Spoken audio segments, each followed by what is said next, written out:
15-ാമത്തെ വയസ്സിൽ ഇവിടെ നിന്ന് കാണാതായ നീ പിന്നെയുള്ള 26 വർഷങ്ങൾ എവിടെയായിരുന്നു?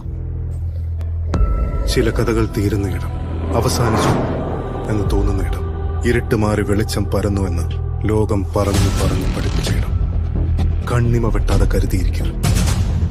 അവിടെയാണ് ഇതിഹാസങ്ങൾ ജനിക്കുന്ന സത്യത്തിന്റെ ഒളിത്താവളം. He's coming back. Abraham Qureshi. Abraham.